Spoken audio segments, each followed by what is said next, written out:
ஏசப்பாவுக்குள் இருக்க மனுஷனுக்கு இன்றைக்கு விருப்பம் இல்லை.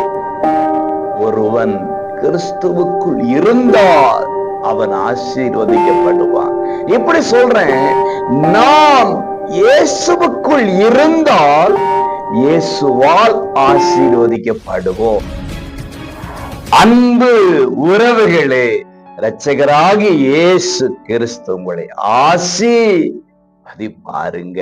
சங்கீதம் 72:17 மனுஷர் அவருக்குள் ஆசீர்வதிக்கப்படுவார்கள். பிரியமானவர்களே, ஆண்டவருக்குள் வாழ்கிற வாழ்க்கை அது ஆசீர்வாதத்தின் வாழ்க்கை.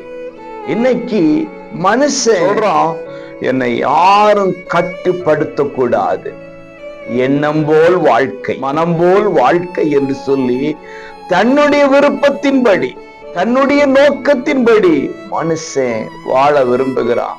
ஒருவன் கிறிஸ்துவுக்குள் இருந்தால் அவன் ஆசீர்வதிக்கப்படுவான்.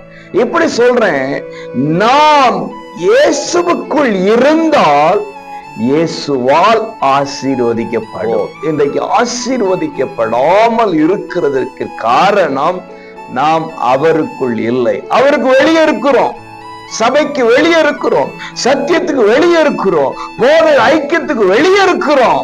இதுக்குள்ள இருக்க நமக்கு மனம் இல்லை, அதனால ஆசீர்வாதம் இல்லை. நாம் அவருக்குள் இருந்தால் கிறிஸ்துவால் ஆசீர்வதிக்கப்படுவோம்.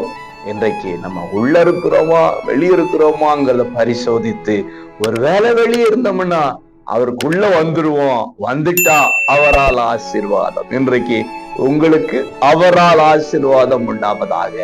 God bless you.